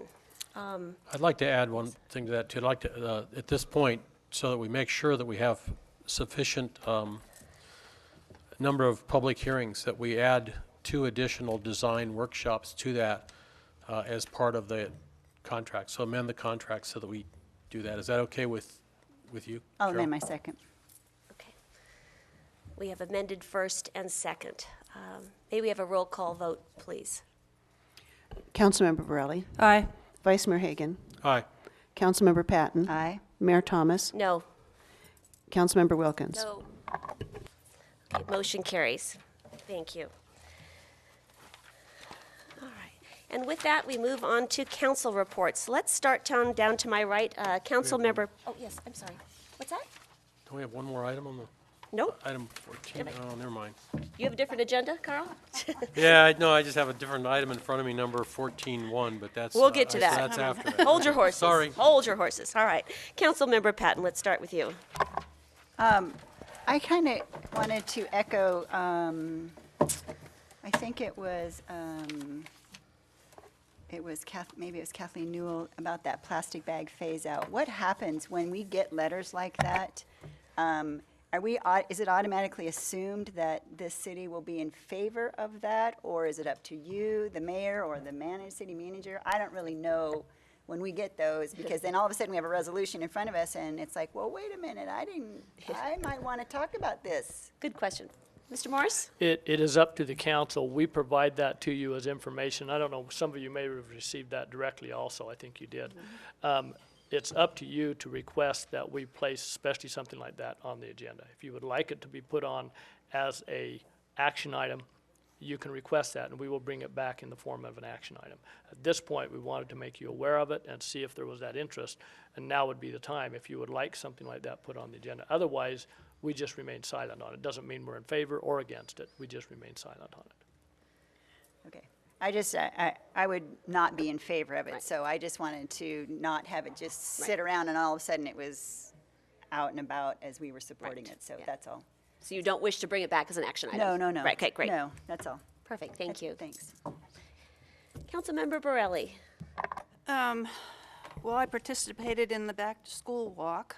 I went to Schnell School. And I have to tell you, I haven't been to Schnell School for a long, long time, and they really, what an improvement on the campus up there. It's just really, anyway, it was really fun, and I enjoyed it. I also was invited to and attended the Daughters of the American Revolution luncheon, where they honored two of our community members, Larry Hyder of Indian Rock Christmas Tree Farm. He was a partner with my late husband Carl in establishing the Christmas trees that were sent overseas, and so he's just done a stellar job, he and his wife Jerry, and so they were honored, as well as Ellen Osborne, who has done a lot of history work with the Johnson Trail, with the all the way up to Tahoe. Anyway, it was really nice, and they had a really great speaker talking about how a lot of these things happen, and the participation of the Daughters of the American Revolution and what they do. And we didn't have a transportation or transit meetings this month, and so that was it. All right, thank you. Vice Mayor Hagan, I know you've been busy. See, I had the walk to school morning after our last city council meeting, and that was very exciting. I've done this for about 9 years. I really enjoy, it's one of the things I really truly enjoy. I do choose to walk to Sierra School from the Clay Street parking lot. Also had an economic development idea meeting with the mayor, and that's the guy down there in the other end, not the city. Which one? City manager, sorry. And have had 2 or 3, at least, Hangtown Haven meetings with county, with members of the Haven, with county, with members of the Haven and county. And I want to admit that we are making some progress. I think that we've at least got the county helping us and indicating that there is some potential problems. There are some problems here, and hopefully we can address that for some of the people that are really in transition.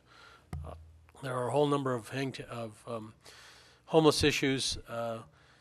The transitional part of it is just one of the problems that some of those folks have. So, thank you. Councilmember Wilkins. I did the walk to school day from Ivy House. I had originally planned to meet from the other one, from the Mosquito Road, but it was so full I kind of circled through, couldn't park, so I went and did the Ivy. Also, I went on a field trip with my son, and we toured Station 25, the firehouse downtown. That was really so cool. I mean, and then also we had the Art and Wine Festival, and I walked down there, and it was beautiful weather. And I also want to say I agree with Councilmember Patton. I would not like to see the plastic bag ban come. Yeah. I agree with both of you on the plastic bag ban, yes. People can think for themselves. We don't need to legislate that.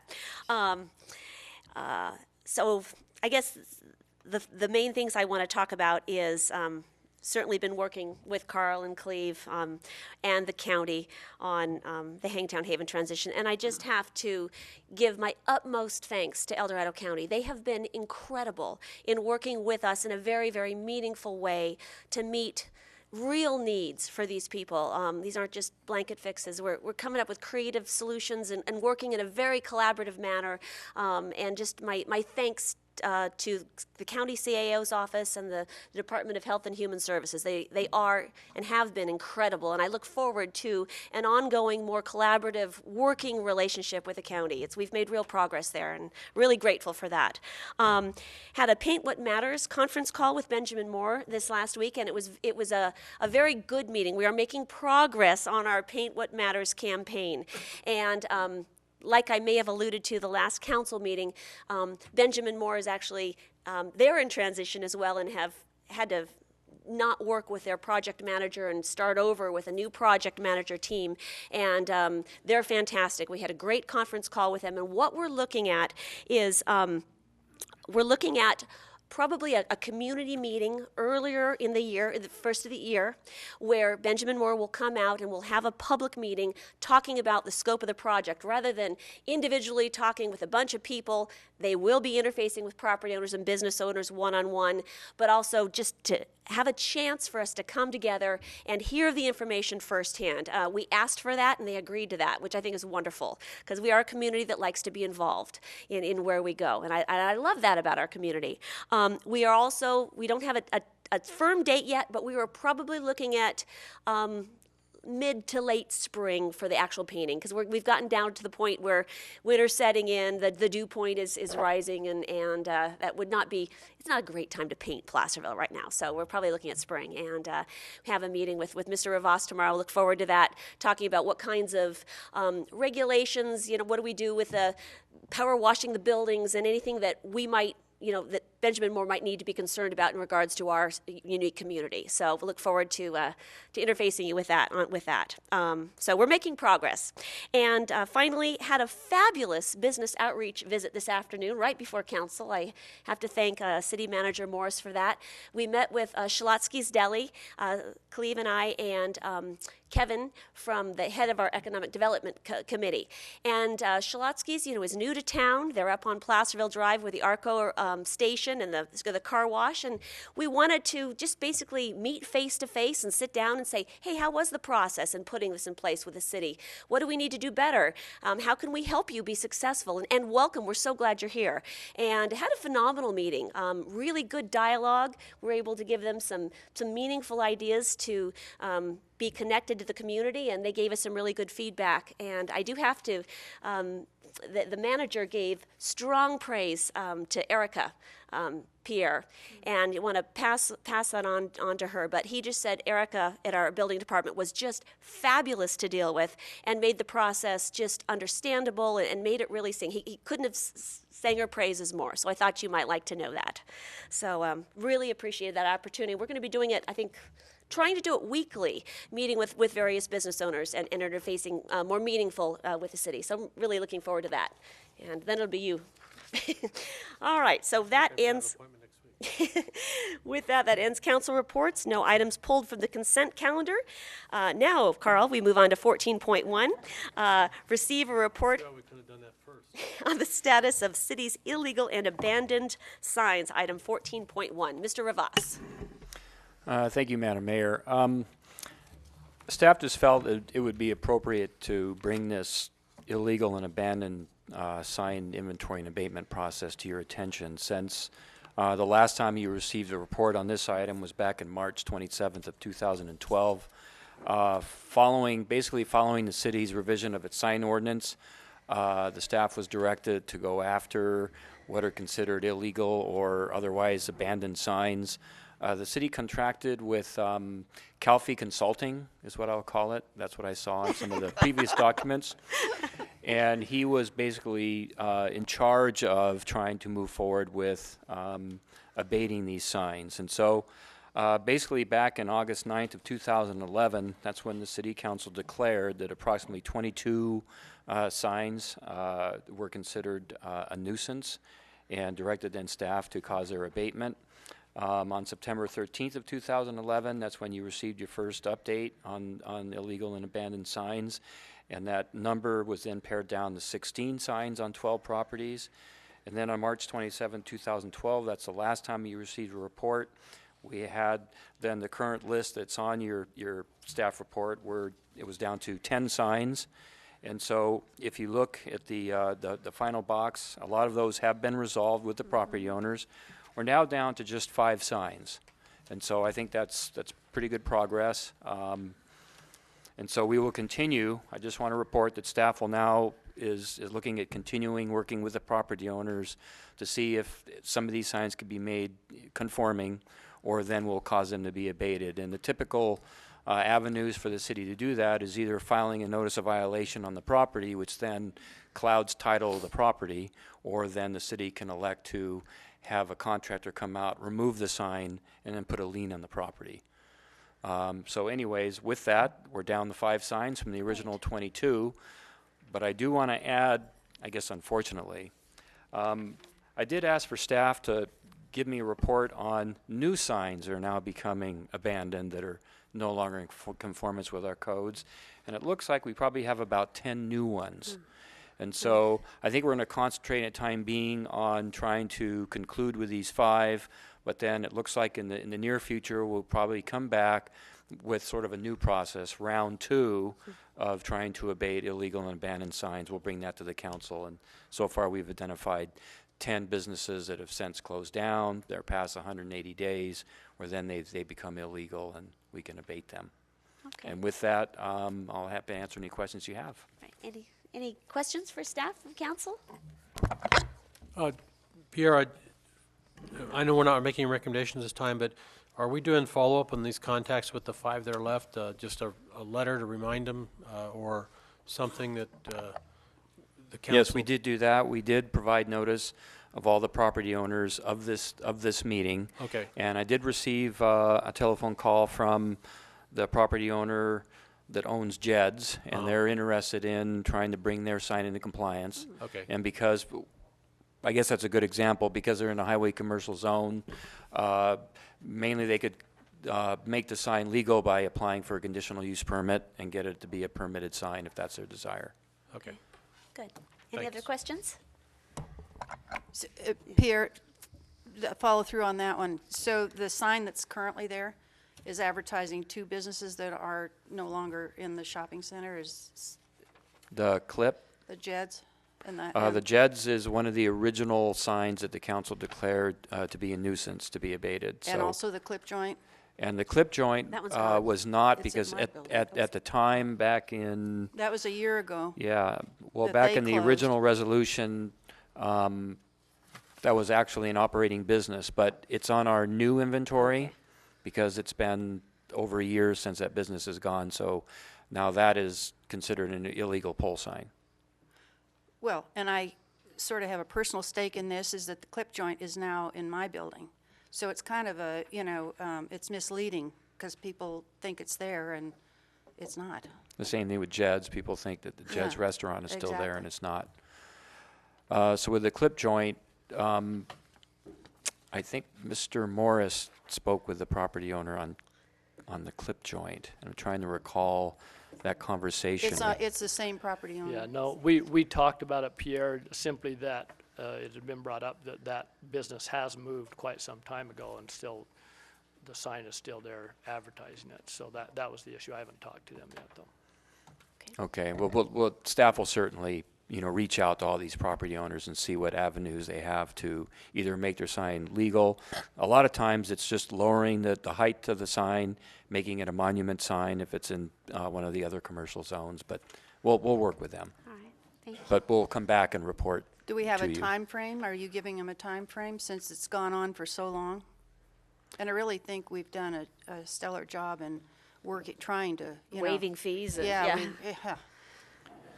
And it's getting a little ridiculous, I think. For the last 5 people, we'll probably just give them 30 days to either come with a proposal, or then we'll just file a notice of violation. Okay. That'll probably be our first avenue, because then it clouds title, and I think it gives them a little incentive then to correct it. All right. Before we take more evasive action, like hiring a contractor to go out there with a torch and take down the pole. Well, thank you for your work on this, Yes, thank and I'd you. like to thank all the property owners who worked with us to, remove and become compliant. We appreciate that. So, yes, Councilmember Patton. Thank you. I wanted to say thank you to Pierre and the Planning Department for this report, and to Calfee Consulting. But also, I would like to follow up with the next round of 10 and just know that I think it's really important. I think there's an understanding. If some people have to abide by the rules, really, everyone should. So I think for me, it's really important, and I would hope for the rest of the council that we move forward with the next ones and start the process of the 120-day, or, whatever the first impetus or the first information that you get to them, get that out as soon as possible, because I think there are people that work with the rules, and then there's others that just ignore them. So that's all. Thank you. Thank you, Councilmember Patton. Mr. Morris, do you have any staff report? Oh. let me just mention, I wanted to mention that I talked to one of the business owners today, and that's DeVito's, Vince DeVito. I talked to him today, and he had some concerns before, and he was unable to be here tonight, but asked that I express those concerns. Number one is his sign originally said DeVito's Food and Spirits, I believe, and then on the other side was car wash. He stated that he's removed Food and Spirits, so now it just says DeVito's Car Wash. He also is concerned that if he removes the DeVito's part, which was what the original business was that is no longer in business, that may compromise the sign as far as the weight on each side of it. I think our recommendation, if that is truly a concern, we should ask him to have someone look at that structurally and say that that is a concern, that it cannot be removed, and then we can react to it from there, see what the alternative might be. But I told him that I would pass that information on to the city council tonight. Okay, thank you very much, Mr. Morris. What's that? Oh, do we have public comment? Yes, I'm sorry, Mr. Smith. Public comment on this item, yes. Beg your pardon? Public comment on this item. Lots of public comments. My Okay. name is Kirk Smith, and I came back here, as some of you will remember, when one of these properties on Green Valley Road was raised. I'm troubled that this report was raised for the following reasons. It's misleading in a couple of material ways, at least about the property that I know about, the one on Green Valley Road.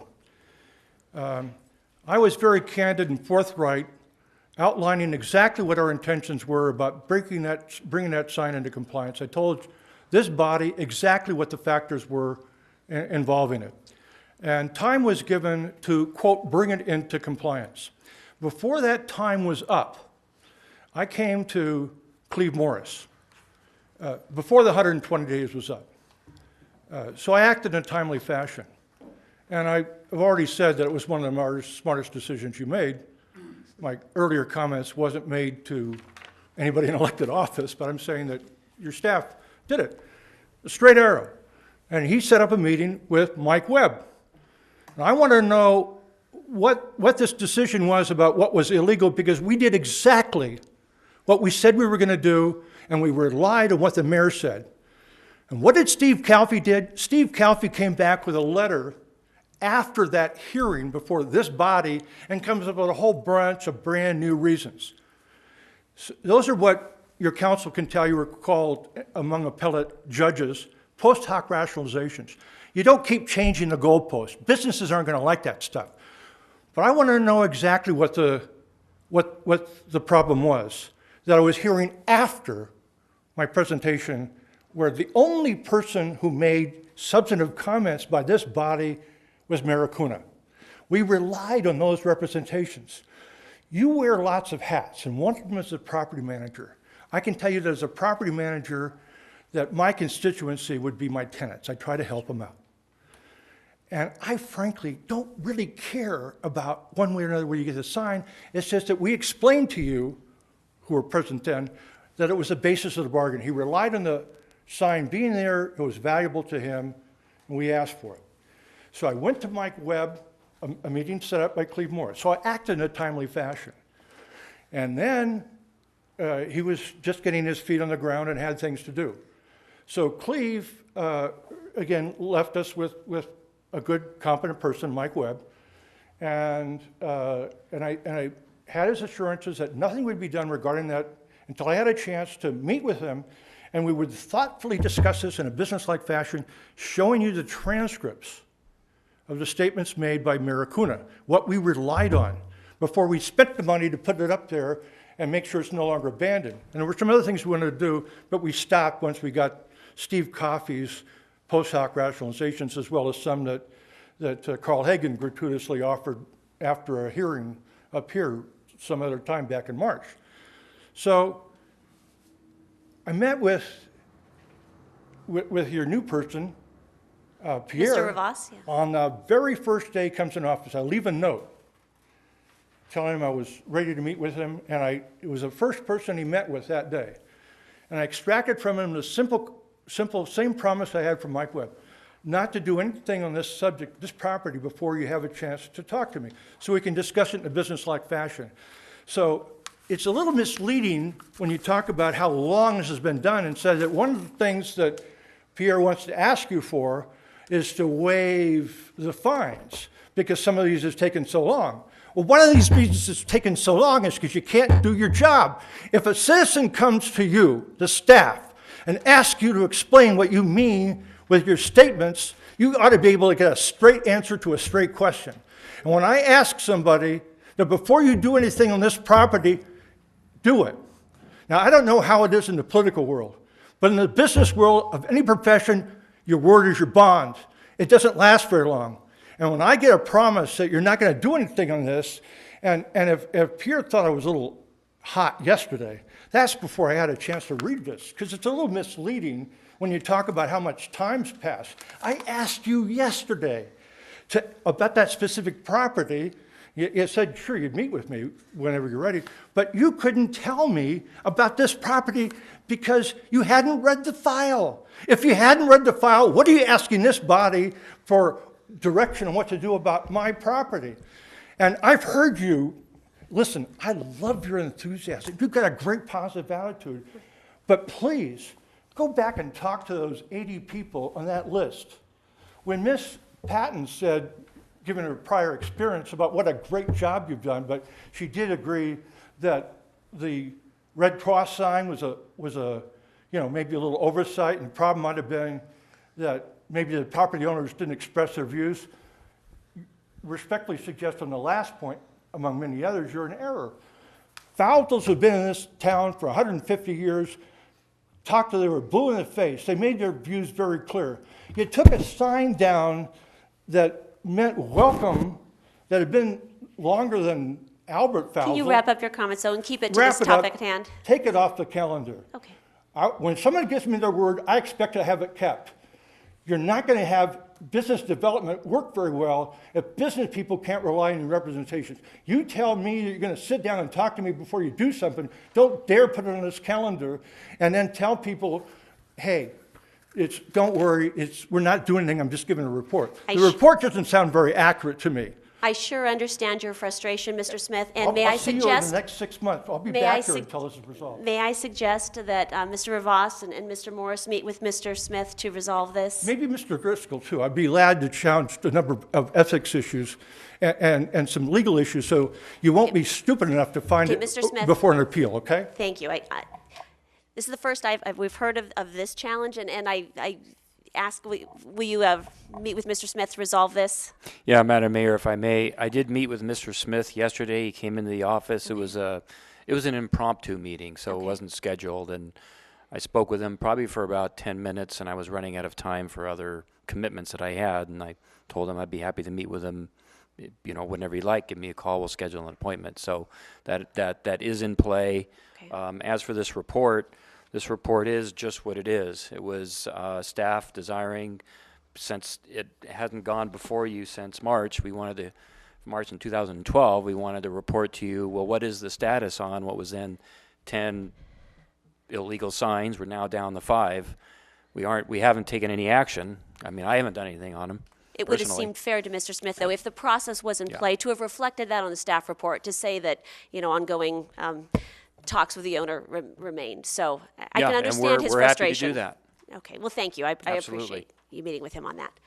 All right. Sue Taylor, I didn't really plan on speaking of this, but action has been taken. We were ordered to remove our sign. So to say that there was been no action is not quite correct. And things that I heard here... Just on the 5, not on yours. What really frustrated me is that the city was working with us, with our sign. And what I heard here tonight is we will work with them. JEDs, they can get a conditional use permit, and then it would be legal. I asked this board, how am I illegal, and what can I do to fix it? And you wouldn't respond. You just said you're ordered to take down that sign. So there's an arbitrarial... we feel a bit singled out here, and the rules were made on certain, there were statements made that weren't true, that this, that was based on, and I still want to work some of those things out. We had to take the sign down anyway to fix the roof, but I don't think we're done here. So in my mind, that was a legal permitted sign. To me, it's almost like having a legal permitted house, and then we decided how the houses are going to change how they look. So let's now start.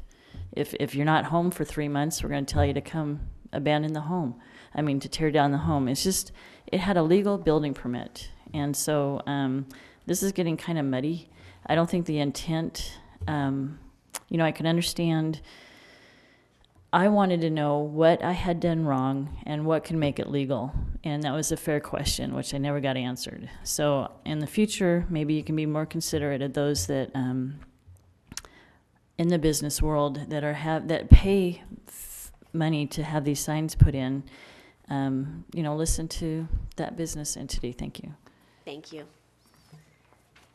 That'll close public comment on that. And with that, we are near the end of our agenda. Oh, before I move on to upcoming items, I know our city clerk sent out a message asking the council if we wanted to consider canceling the November 26th council meeting.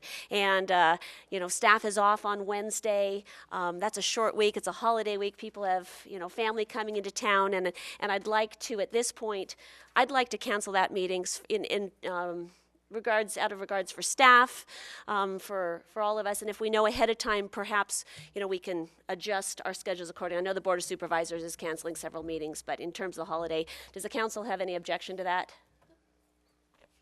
Should we look at December schedule too at the same time? I mean, well, we have just one council meeting in December. The second one is always canceled. Okay, so yeah. that's all. It's always, not to compete with Christmas, but especially in light of the fact that is a really busy holiday weekend with the Thanksgiving on Thursday, the Festival of Lights on Friday, and then the parade on Sunday. I just don't think we need a council meeting, and I'd like to cancel it. My only question would be, what do we have? What's our further business, and are we going to load up one meeting? I think we can handle it. So if there's not a whole lot that's coming forth, I'm all for it, but I don't want to sit here till 10 or 11 o'clock because we're overloading. Well, let's consider it canceled unless an emergency comes up where we need to do city business that week. Public hearings. Yeah, that's right. All right, and with that, our next scheduled meeting is for November 12th, City Council meeting, including the Highway 50 Ops Improvement Electrical Agreement, update on the housing element, Measure J report, and an investment report. So with that, we will have 5 p.m. closed session, 6 o'clock regular session, and with that, good night, Placerville.